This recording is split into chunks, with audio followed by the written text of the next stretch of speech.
Hey everyone, I'm Juhotep, the goddess astrologer and alchemical initiatrix. I'm going to do card pulls and do the astrology for today. I'll share my screen with you. I hope you're doing amazing after the eclipse, not the eclipse, after the end of the eclipse cycle that we just had with this Gemini new moon.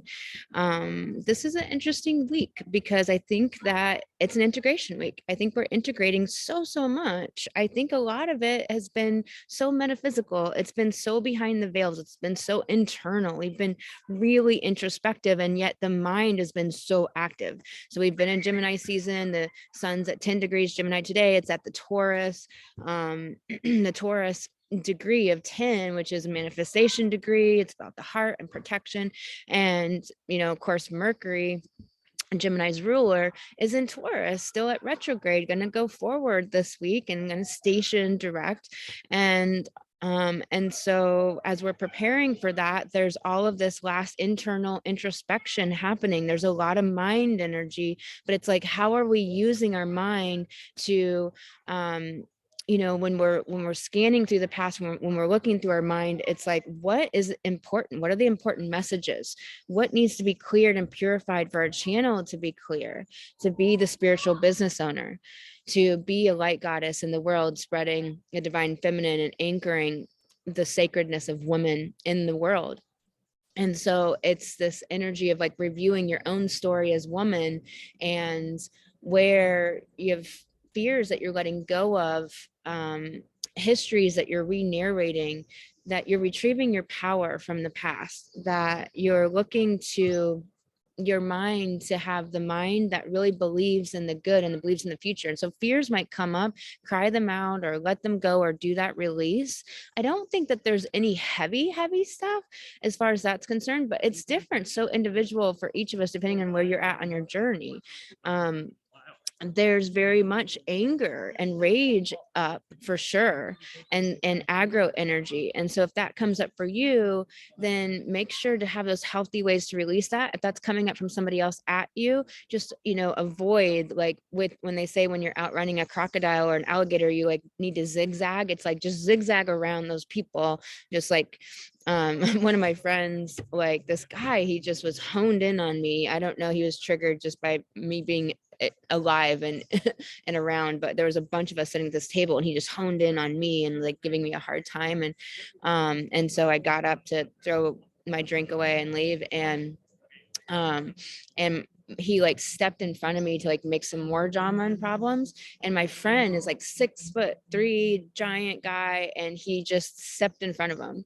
He did a very Silat, like Filipino martial art kind of move where he didn't do anything. All he did was just like step right in front of him, and the guy bounced off his chest. It's like one of my favorite moments of all time. And he just like bounced off his chest and was like completely in this state of shock and was like, oh yeah, I just totally fucking lost this. I was like in my ego. And like we don't get spiritual smackdowns, we get ego smackdowns. The point of what I'm saying is like we don't have to do much to avoid aggro energy, and we actually might need to do gentle anger releases like EFT tapping, breath release technique, which I teach in Alchemical Goddess. So these are tools that you learn in Alchemical Goddess. Like, where's your spiritual gig bag and how full is that? The moon is at 23 degrees Gemini today. And so it's just very much going through this trine to Saturn. And so it's this emotional energy about us climbing the mountain before Saturn goes retrograde, about like our commitments, what we're committed to, what we're impassioned about, and our emotions around like, where is the passion? Like, what's taking away our passion? Like, do we need more sleep as women? Are you in your luteal phase of your cycle? Do you need a great meal? Do you need nature? Do you need connection? Do you need sex, pleasure, love? Do you need inspiration? What is it that you need? And to like fill your cup up and be a fully resourced woman, because you're really taking care of yourself and really giving yourself what you need.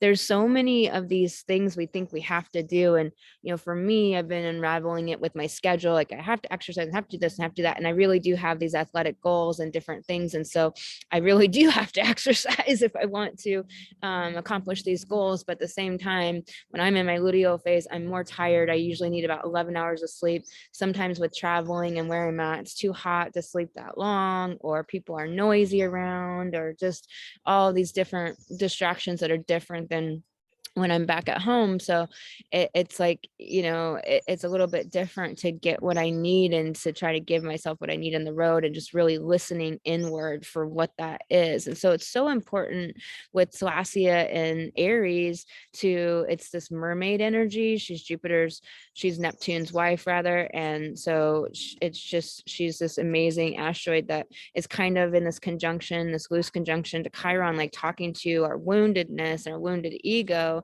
and saying like, this is how we heal our ego, is being in the magic of believing and knowing and trusting in spirit and in soul and the spiritual story.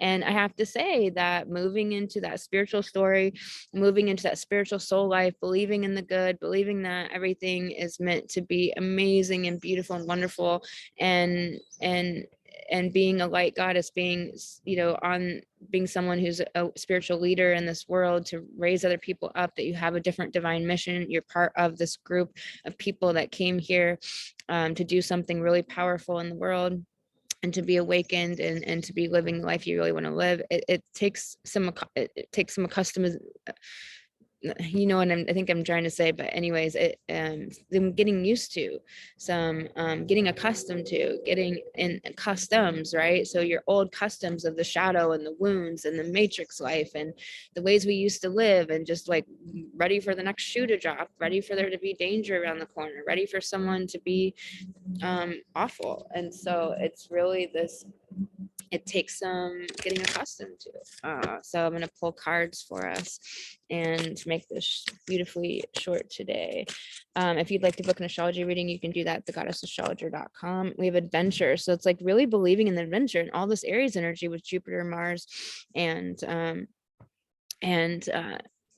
with Chiron healing the wounded ego. It's this, believing in the adventure of life, this fire energy. And that fire energy is behind the Gemini sun. It's behind the Taurus, Uranus, and Taurus, Mercury. And so it's like driving and pushing the other, the luminaries and the moon, and pushing the planets like, hey, let's be on the adventure. And you can see like the unicorn is driving forward into the great adventure, and like believing in that.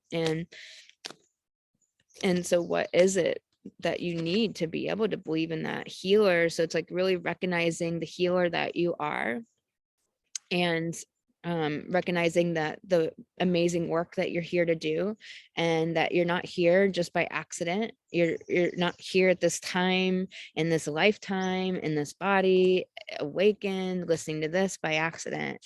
You're meant to be a healer and to build a big platform as a woman and be a spiritual entrepreneur. I work with women in divine feminine spiritual entrepreneurship. So this is about being a woman who has a loud voice in the world, being seen and heard as woman, and anchoring the sacredness of women back in the world. Compassion for yourself on this journey, and the fears that come up, the unfamiliar territory, doing things you've never done before, getting used to the good, being kind of scared to even do that. Those parts of it, like really forgiveness for self is really important, for where you like wanted things so bad and were pushing yourself and expecting so much more of yourself than what you could do with what you knew and with what your energy and your system really wanted to do. And being understanding of that, we have support, we have divine support in our guides. So really asking for that support of your guardian angel, like asking for them to act upon your life, asking for them to give you messages and signs and signals to help you. And talking to spirit and having that conversation with great goddess, and really communing with the great goddess and communing with the goddesses that you connect to. Partnership, like realizing that we're meant to have divine partnership. If that's what you want in your heart, we're meant to have that. This is a time where that is meant to rule upon the earth, and divine partnerships of the divine masculine feminine are meant to come together to create this sacred unions and a partnership model of living in society again on earth. And so it's here for you if you want that, but whatever way that you want relationships to work. But that's also partnerships with soulmate people, that we are meant to meet soulmate people. So just keep meeting people, keep talking to people, and keep being your really true, authentic self, because that's where you're going to find soul tribe. And it is scary sometimes when we've just had this complete shakeup of all the people in our lives. Everyone has had been cleaned up, picked up, shaken out, readjusted, and put back down again. And so it is scary to be like, man, am I ever going to have like the true soulmate people and those deep, deep, deep relationships that are the truth? And this innocence, like this wholesomeness of life, this Taurus North Node. Taurus is simple. Taurus is wholesome. Taurus is about peace. It's not about the psychodramas. It's not about all the mental. It's really about being back behind the mind and your intuition and in your body, very embodied, very feeling all the senses, and so connected to nature and beauty, and just really the innocence of a child, the wonder and the curiosity. Of course, we have this Gemini energy, which is very much that wonder and curiosity. Just know that it's okay to be wholesome. It doesn't make you prude, and it doesn't make you not sexy. It doesn't make you not cool. It doesn't make you undesirable. If anything, it should be more desirable, because it's what's pure. It's what's good. And let's rewrite this new story for not the abuse and the atrocities and the debauchery of sex, but the sacredness of sex that is beautiful and is meant to create. So I'm sending you so much love. You can go to thegoddessastrologer.com, check out things there. I always pull cards on at Peace Hotep on my Instagram, and you can get all the links really easy there. The Light Goddess podcast is up 5 days a week. It's normally 6, but Sacred Vibe Saturday is going to come back soon, much stronger, whenever it's the right time. Sending you lots of love, and talk to you soon.